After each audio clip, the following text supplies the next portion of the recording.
स्वागत है आपका न्यूज बुलेटिन में। मैं हूं आपके साथ सुहानी बहुगुना। बुलेटिन की शुरुआत से पहले एक नजर इस वक्त की हेडलाइंस पर।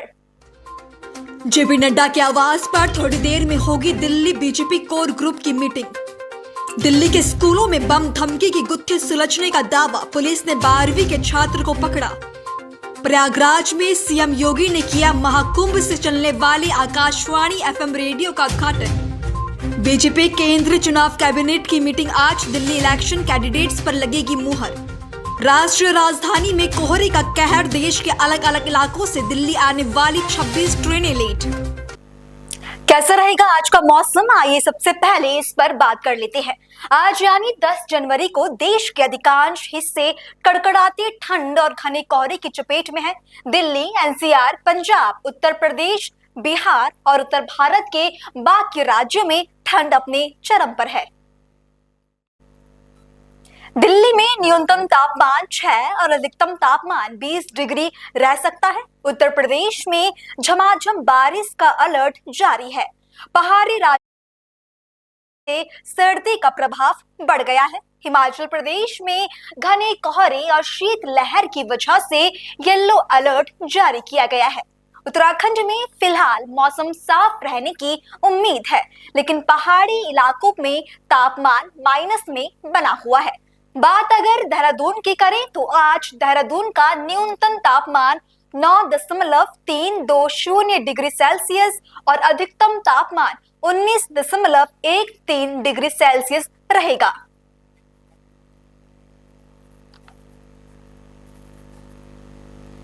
चलिए अब जानते हैं खबरों को विस्तार में।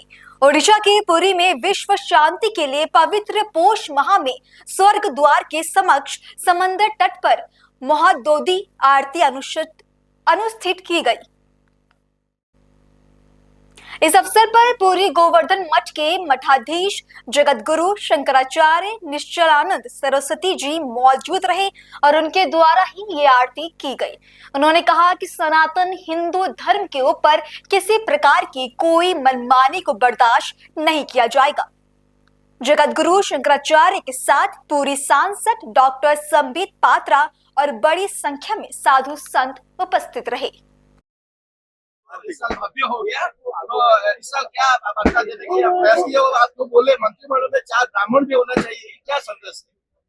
यही दिया संदेश, शिक्षा भी 4 ब्राह्मण हों, रक्षा की दृष्टि से 8 क्षत्रिय हों, इस गौरव से वाणिज्य के प्रकल्प संतुलित रहे, अर्थव्यवस्था मजबूत रहे, सुदृढ़ रहे, 21 वैश्य हों और कुटीर उद्योग, लघु उद्योग, सेवा श्रम के प्रकल्प का संचालन करने के लिए 3 शूद्र हों, 1 सांस्कृतिक मंत्री सूत हों और 7 कैबिनेट मंत्री हों। महाभारत का सबकी सहभागिता थी, जिसको राजतंत्र कहते हैं, उसमें सबका सन्निवेश था।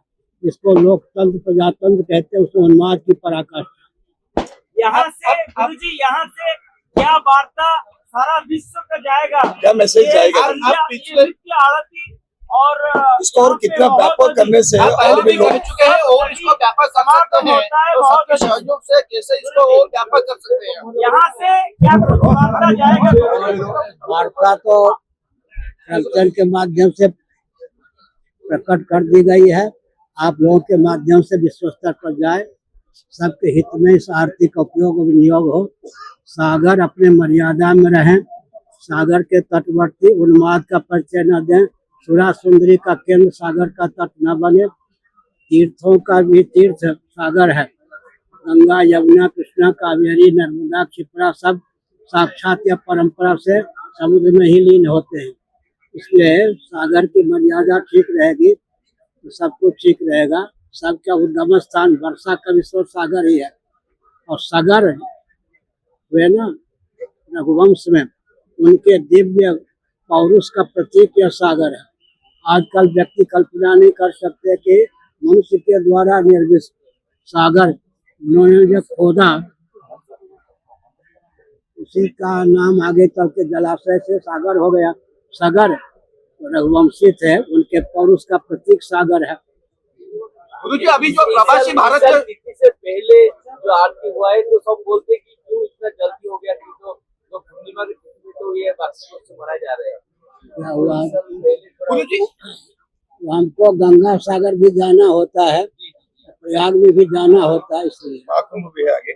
गुरु जी अभी गुरुजी, अभी प्रवासी गुरुजी, भारत ये के सम्मेलन उड़ीसा में हो रहा है, तो उनको आप निवेदन करेंगे कि वो अपने देश में भी ऐसे समुद्र आरती कर सकते हैं, कहते हैं वो हमारे जो प्रवासी भारतीय है, प्रवासी भारतीय दिवस मनाया जा रहा है। प्रवासी भारतीय उनके लिए दिवस क्या कुछ मैसेज है तो अभी वो भी हिंदू धर्म को गुरु जी ये जो प्रवासी भारतीयों का अभी दिवस चल रहा है, गुरु जी अभी प्रवासी भारतीयों का दिवस चल रहा है, उनके लिए आप क्या मैसेज देना चाहेंगे? क्या कहें? प्रवासी भारतीय मतलब जो भारत के लोग बाहर रहते 60 कंट्री से सब भारतीय आ रहे हैं, उनके लिए भव्य स्वागत किया जा रहा है उड़ीसा में, अभी उनके लिए क्या मैसेज रहेगा आपका? होना ही चाहिए, जहाँ रहे भारत के व्यक्ति वहाँ पर क्या दिव्यता का संचार करें, सबके हित में अपने जीवन का उपयोग और विनियोग करें। वसुधैव कुटुम्बकम सर्वभूतः सुखिनः, या जो हमारा सिद्धांत है उसको क्रियान्वित करें और केवल अर्थ अर्जन के लिए न रहें, पूरे विश्व को दिव्यता का संकेत दें, संदेश दें, ताकि भारत के प्रति पूरे अन्य जो देश हैं 203 देश उनकी आस्था बनी रहे, आस्था प्रकट हो और बढ़े। शिवरात्रि में नाट्यमंडप में घड़ी दर्शन अभी शुरू हो रहा है, उसमें रैंप लगेगा, उड्डयन का रैंप लगेगा, लड़की का रैंप, तो ये व्यवस्था इनसे कोई संपर्क नहीं किया गया।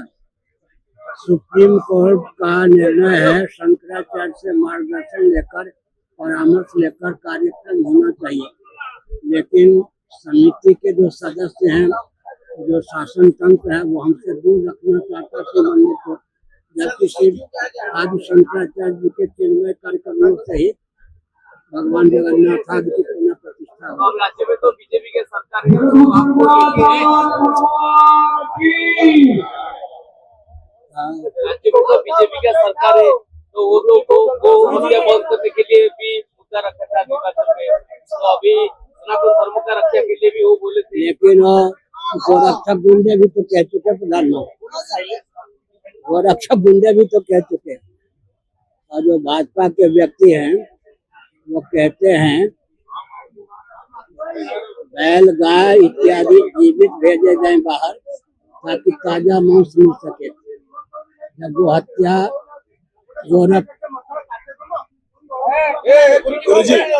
गुरु जी और एक बात है, गोरक्षक गुंडे कह चुके प्रधानमंत्री जी, उसे समझना चाहिए कि गाय के प्रति उनकी क्या आस्था है। जब वो मुख्यमंत्री थे और मनमोहन सिंह जी भारत के प्रधानमंत्री थे, मोदी जी ने कहा था मनमोहन सिंह जी को चाहिए कि हत्या बंद कर दें। 11वां साल चल रहा है, स्वयं प्रधानमंत्री हैं, अब कहते हैं गोरक्षक गुंडे, इन नेताओं के बच्चों पर विश्वास करना। गुरु जी गो हत्या के लिए कुछ आईन आना चाहिए, क्योंकि अभी डबल इंजन सरकार है, बहुत कुछ सनातन धर्म के लिए वो कर रहे हैं, तो इसमें शामिल होगा कि आपका क्या मार्गदर्शन रहेगा? अब वो बहुत गंभीर प्रश्न है। बैलगाड़ी में तो बैलों का उपयोग नहीं होता, बैलगाड़ी का युग समाप्त हो गया, अब हल से खेती नहीं होती, वहाँ बैलों का उपयोग नहीं है। महायंत्रों के द्वारा जिस प्रजाति की उपयोगिता को विलुप्त कर देते हैं उसका नाश हो ही जाता है, इसलिए ईद की रक्षा हो सकती है, समग्र गोवंश की रक्षा तब होगी जब शासन व्यवस्था, कृषि की व्यवस्था सब भारतीय संस्कृति के अनुसार है। मुझे और एक बात है, दीघा में जगन्नाथ जी का मंदिर और एक बन रहा है, वहाँ की वेस्ट बंगाल सरकार ने बना रहे हैं, जो जगन्नाथ जी का मंदिर इतना जितना भी हमारा पुरी में है उतने एरिया में उतने ही बढ़ाई करके बना रहे हैं, अभी पुरी में कुछ असर पड़ेगा क्या? अनुकृति है ना, वो तो मूल तो यही स्थान है, मूल तो स्थान नहीं है, अनुकृति मानेंगे। उत्तर प्रदेश सहारनपुर के थाना जनकपुरी क्षेत्र के ग्राम मोहद्दीनपुर में बीती रात बदमाशों ने बाइक सवार युवक को बाइक से नीचे गिराकर हजारों रुपए की लूट की घटना को अंजाम दिया और फिर मौके से फरार हो गए। बताया जा रहा है कुम्हार हेड़ी से मोहद्दीनपुर के रास्ते पर बदमाश ईख के खेत में ताक लगाकर बैठे थे। सूचना के बाद जनकपुरी पुलिस घटनास्थल पर पहुंची और मामले की जांच पड़ताल शुरू कर दी गई। कल रात्रि थाना जनकपुरी को सूचना मिलती है कि जिसमें वादी ने बताया कि जब वह अपनी इलेक्ट्रॉनिक बाइक से अपने गांव की ओर जा रहे थे, मोहद्दीनपुर लिंक रोड पर, गांव से कुछ दूर पहले, करीब 400-500 मीटर पहले, वहां पर ईख के खेत के पास तीन जो अज्ञात बदमाश जो हैं वो छुपकर वहां पर खड़े हुए थे। और जैसे ही ये पास आए तो इन्होंने उसकी बाइक रोककर उसे ईख के खेत के अंदर ले गए और उसके साथ लूटपाट की घटना की, जिसमें कि उन्होंने 41,000 करीब रुपए उनसे छीनकर और उसके हाथ पैर वहां से बांधकर वहां से फरार हो गए ईख के खेत में। फिर जो वादी ने ये पुलिस को सूचना दी और वादी की तहरीर पर फिर इसमें मुकदमा पंजीकृत किया गया है और इसमें 2 टीम्स का गठन किया गया है। आसपास के कैमरे देखे जा रहे हैं और संदिग्ध कुछ लोगों को हिरासत में भी लिया है पुलिस ने, पूछताछ जारी है और जो भी इसमें आगे तथ्य आएंगे, जो भी इसमें घटना में अभियुक्त हैं, उनके विरुद्ध कार्रवाई की जाएगी, उन्हें शीघ्र गिरफ्तार किया जाएगा। खबर उत्तराखंड के खतीवा से, जहां वन चेतना स्पोर्ट्स स्टेडियम शकरपुर का शुभारंभ कार्यक्रम हुआ। कार्यक्रम में बतौर मुख्य अतिथि मुख्यमंत्री पुष्कर सिंह धामी ने शिरकत की।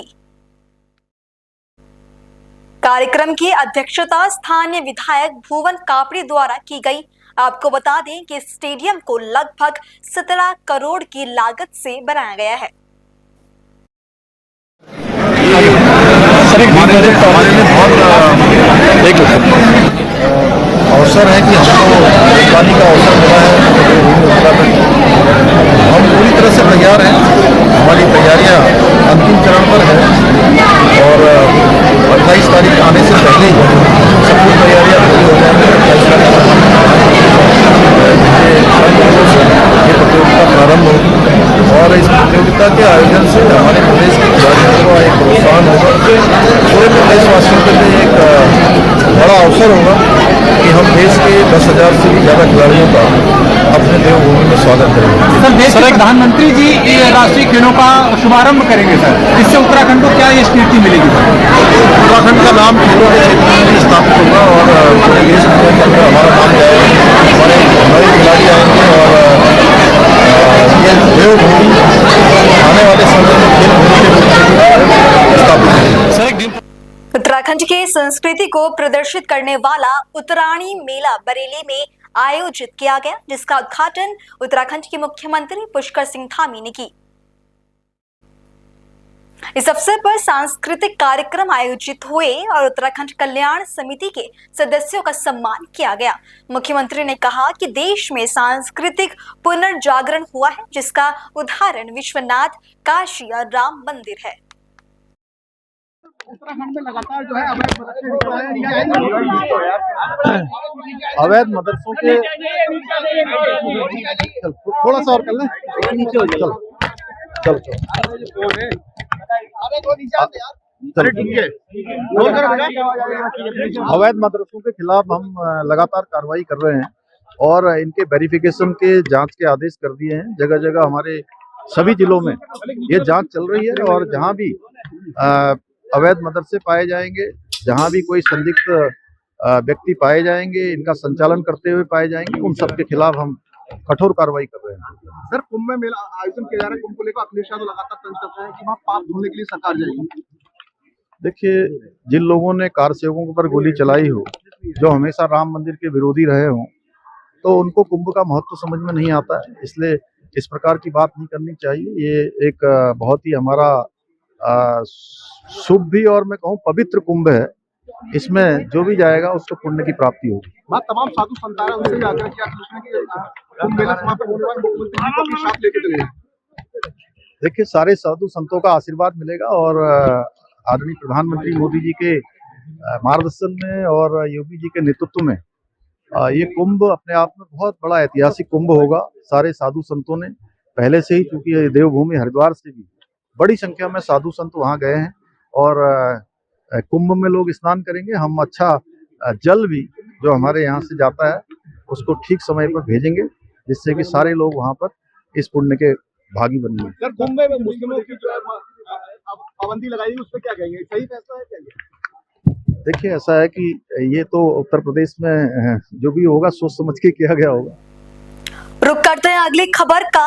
राजस्थान के जोधपुर में लघु उद्योग भारती जोधपुर जिला प्रशासन, जिला उद्योग और वाणिज्य केंद्र जोधपुर एवं उद्यम प्रोत्साहन संस्थान के संयुक्त तत्वाधान में आयोजित होने वाले पश्चिमी हस्तशिल्प उत्सव 2025 का शुभारंभ हुआ।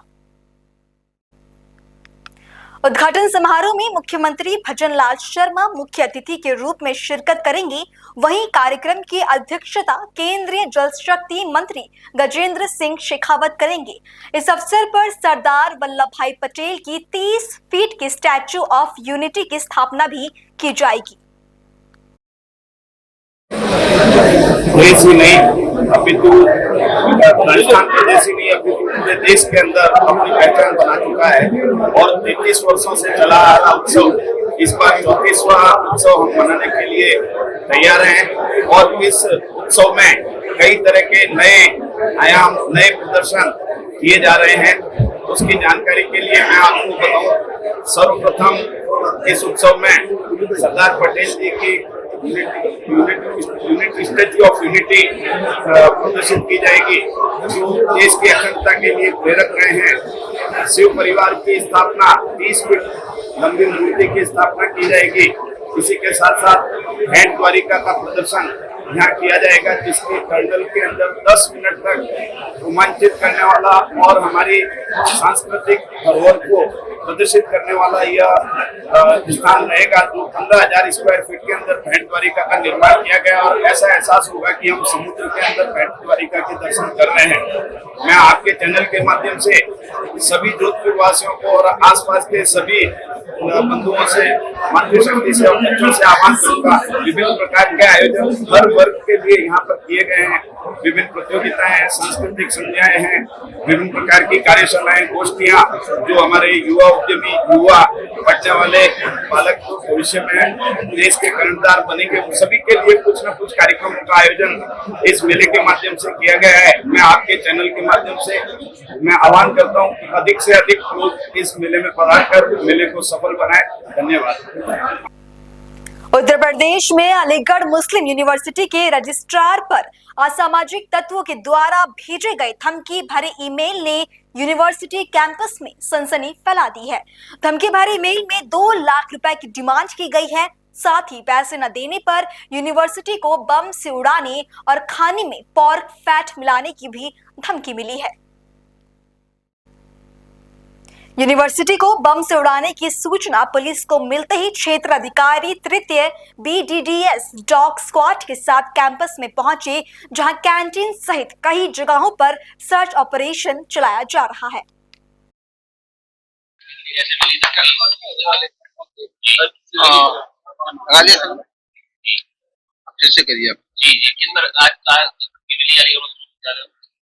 हाँ, एक आज ईमेल यूनिवर्सिटी के ऑफिशियल्स को भेजा है किसी ने और उसमें उसने यूनिवर्सिटी के लिए एक धमकी भरा मेल भेजा है। जैसे वो मेल मिला है तो उसके लिए जो आवश्यक कार्रवाई होगी वो हमने कर दी है और जो हमारी स्थानीय पुलिस है उसको भी हमने उसके बारे में सूचित किया है और पूरी सतर्कता बरती जा रही है। पुलिस डिपार्टमेंट ने भी जहाँ जहाँ आवश्यक जांच करने की जरूरत है उसके जो है नियमानुसार जांच भी करती है। मेल में क्या लिखा है? हाँ, मेल के बारे में भी हमें पता नहीं चला है कि किसकी तरफ से है। उसमें एक UPI नंबर है तो उसी के जरिए से हो सकता है कुछ पता चल जाएगा। उसने कहा है कि अगर हमें इतने पैसे नहीं भेजेंगे इस नंबर पे तो हम यूनिवर्सिटी के अंदर ये कार्रवाई पैसे नहीं 2 लाख रुपए की उसने बात की।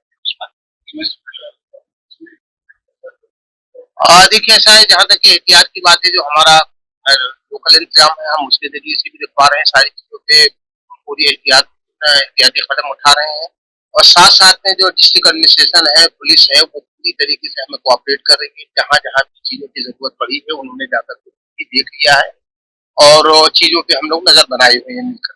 पर्टिकुलर किसी अथॉरिटी को आया है या हम जो यूनिवर्सिटी ऑफिसर हैं उनके पास आया है, तो अब उसमें देखना पड़ेगा किन किन लोगों के पास आया है, लेकिन हाँ आया है।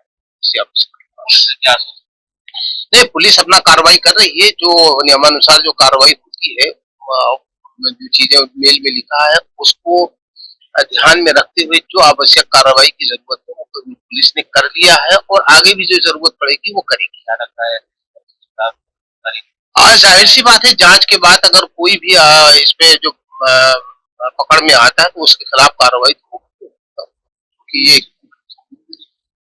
हाँ, पुलिस ने जहां जहां पर जो आइसोलेटेड प्लेसेज हैं, जो कॉन्स्पिकुअस प्लेसेज हैं, जैसे लाइब्रेरी वगैरह है जहां पर हमारे स्टूडेंट बैठते हैं, उन चीजों की छानबीन की।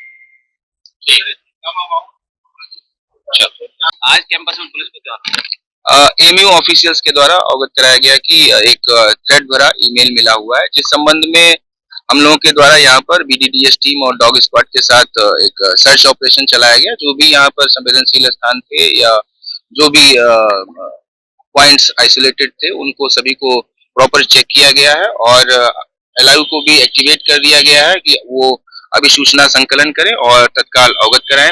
और ईमेल के संबंध में हमारी जो साइबर टीम और एसएसजी टीमें हैं उन सभी को इसमें लगा दिया गया है और शीघ्र ही हम इसमें अन्य आवश्यक कार्रवाई का अमल में लाएंगे।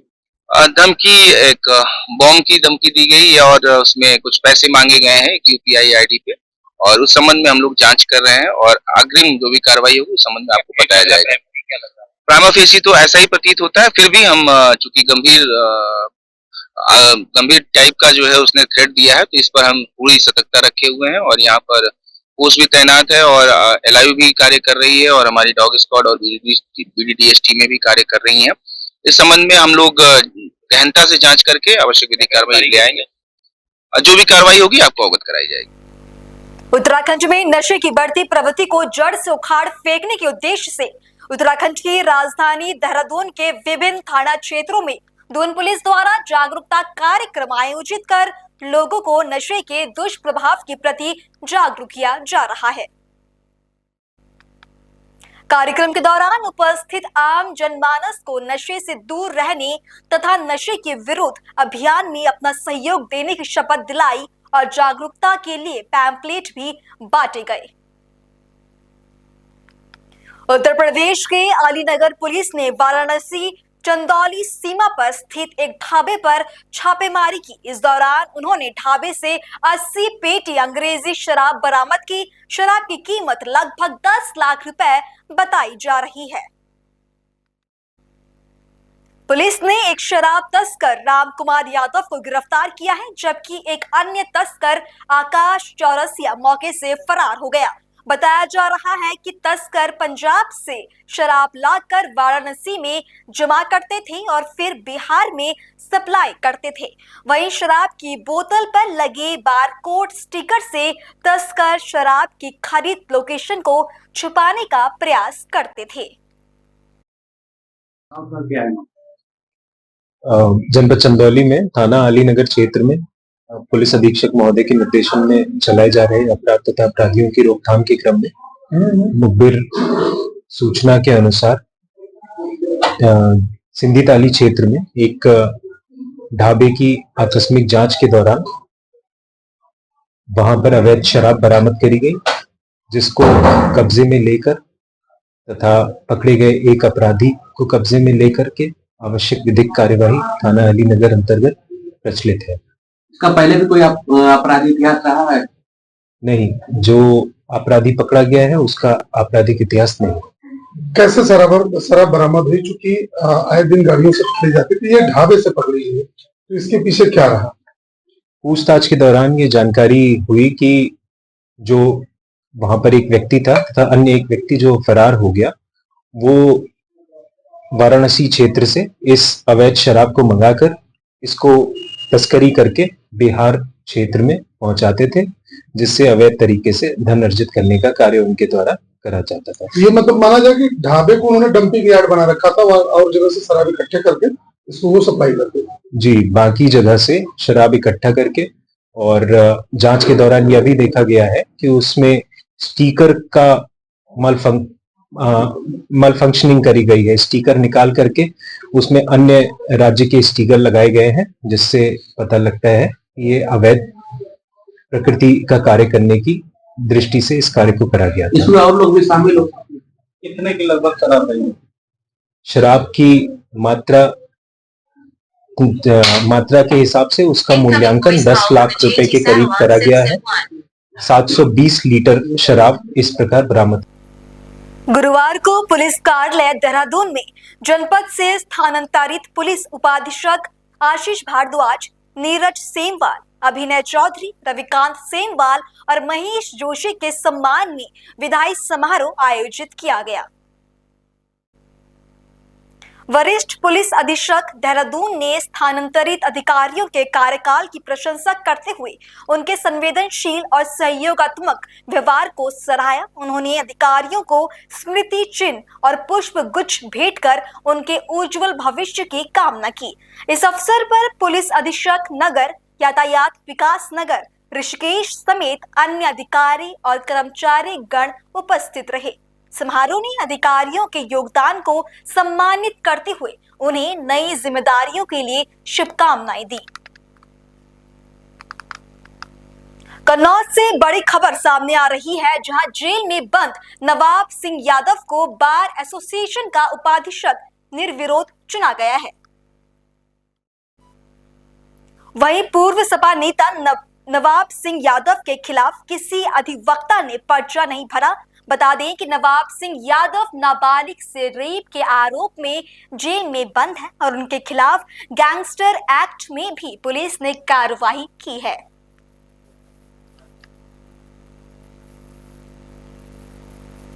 उत्तर प्रदेश पुलिस उप महानिरीक्षक मेरठ रेंज द्वारा पुलिस अधीक्षक के साथ थाना पिलखुआ का आकस्मिक निरीक्षण किया गया।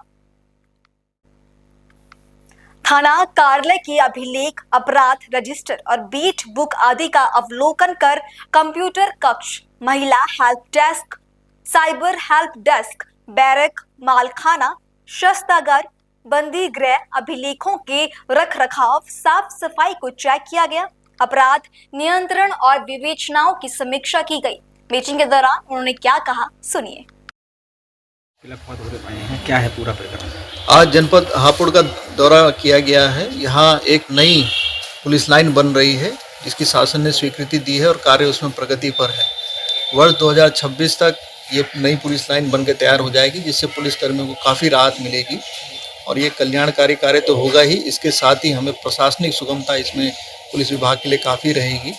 और उसकी प्रगति देखते हुए वहाँ पर जो कार्यदायी संस्था आदि हैं उनसे विस्तृत वहाँ पर मीटिंग की गई है।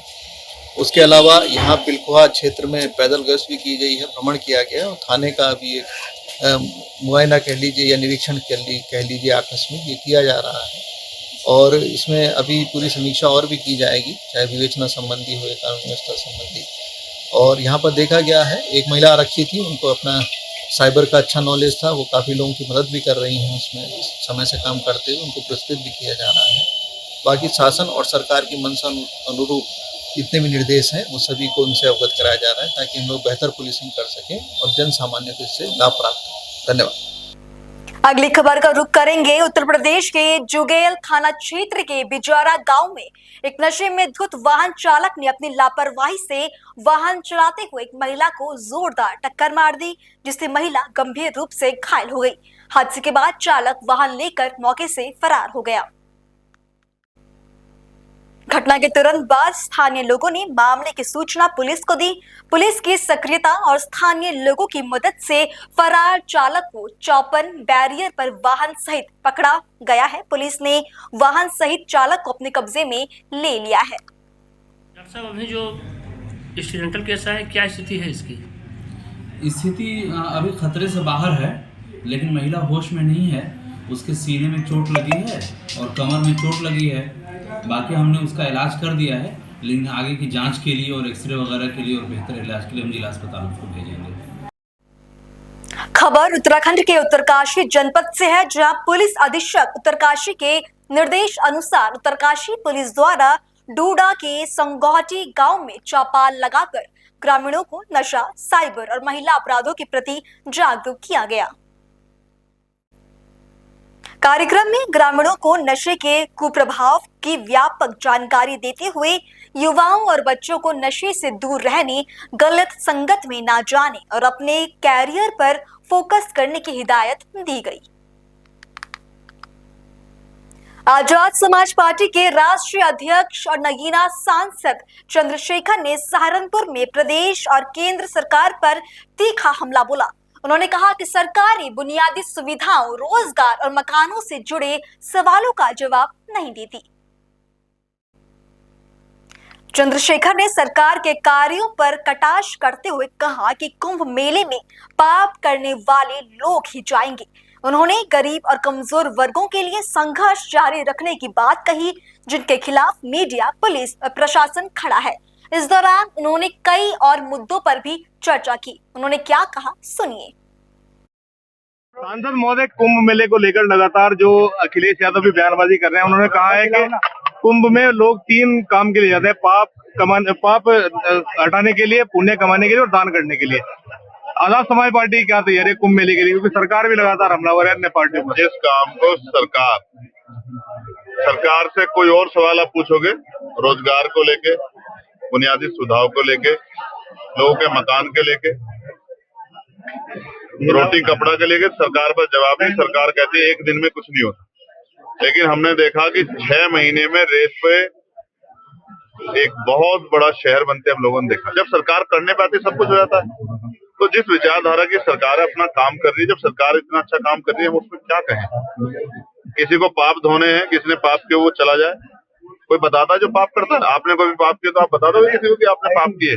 मेरा ये कहना है, हम इस देश में उन लोगों के लिए रोटी कपड़ा मकान बुनियादी सुविधा और सम्मान की लड़ाई लड़ रहे हैं, जिनको हजारों साल तक जाति धर्म संप्रदाय के नाम पे अपमानित किया गया। और जहां एडमिनिस्ट्रेशन, कई बार मीडिया, पुलिस और जुडिशरी भी एक तरफा खड़ी दिखाई देती है, उन कमजोर वर्गों की लड़ाई हम लोग लड़ने काम करें, जिनको आजादी के इतने दिनों बाद भी इज्जत की जिंदगी नहीं मिली। संभल में हिंसा हुई थी 1978 में, उसकी फाइल दोबारा खोली जा रही है 47 साल के बाद। क्या कहेंगे इस पर? 7 दिन में रिपोर्ट मांगी है सरकार ने, लगातार मंदिर मठ खोजों का अभियान चलाया जा रहा है, क्या कहेंगे इस पर? और मैं फिर यही कहूंगा कि जिनका एजेंडा ही बांट कर हो, या जिनका चुनावी एजेंडा ही जो है वो हिंदू मुसलमान के आधार पर, उनसे क्या उम्मीद कर सकते हो। नौजवान रोजगार के लिए कहेगा तो लाठी लगेगी। 1 करोड़ 80 लाख रुपए की बड़ी डकैती दिन दहाड़े। यही मुजफ्फरनगर में मैं गया था, पीट के मार दिया सनी को। बागपत के नौजवान को 3 साल न्याय नहीं मिला, उसने जाके पार्लियामेंट के सामने आग लगा ली। और अभी मौर्य जी को पुलिस ने पीट के मार दिया। क्या सुनना चाहते हो मुझसे? उत्तर प्रदेश में तो जंगल राज है, उस पर क्या सुनना चाहते हो मुझसे कि मैं मुख्यमंत्री जो तानाशाही रवैये के अब जो मन में आ रहा कर रहे हैं उस पर पीट सकता हूँ उनकी? या सच बताऊं, दिल्ली कि उत्तर प्रदेश में मेरे जैसा आदमी जिसने गोली खाई है, क्या कह सकते हैं किसकी जान कब कहाँ चली जाए। सदन में बात रखना चाहते हैं आपको जो है पूरा समय नहीं मिल पाता, उसका कारण क्या है सर? आप मुस्लिम की आवाज है सर, आप पूछ के बताओ। मैं तो अपनी कोशिश करता हूँ कि मौका मिल जाए। दिल्ली चुनाव में आजाद समाज पार्टी का क्या स्टैंड है? मजबूती से लड़ रही है। दिल्ली की स्टेट की टीम ने जो तय किया है। कितनी सीटों पर लड़ा जाएगा? मैं अभी आज नहीं कह सकता, लेकिन मैं ये बता रहा हूँ कि लड़ रही है, क्योंकि कल मेरी बात हुई थी। हम मिल्कीपुर भी लड़ रहे हैं और हम लोग दिल्ली का चुनाव भी लड़ रहे हैं। 2027 के लिए क्या स्टैंड है? आजम खान से नजदीकियां कहीं ना कहीं मुश्किलें बढ़ा रही हैं और लोगों की। किसी को परेशानी है किस बात? ऐसा नहीं होना चाहिए। अगर अच्छे लोग मिलकर लड़ेंगे तो इससे फायदा होगा। और ये एक ऐसा समीकरण है कमजोरों का, ये जुड़ेंगे तभी भाजपा को रोका जाए, इसके अलावा कोई रास्ता नहीं है। लगभग कितने सीटों पर चुनाव लड़ेंगे आजाद समाज पार्टी? मिल्कीपुर में तो एक ही उस पर है, तो मिल्कीपुर का लड़ने, फिर जिला पंचायत लड़ने, तो उसके बाद बताएंगे। ठीक है।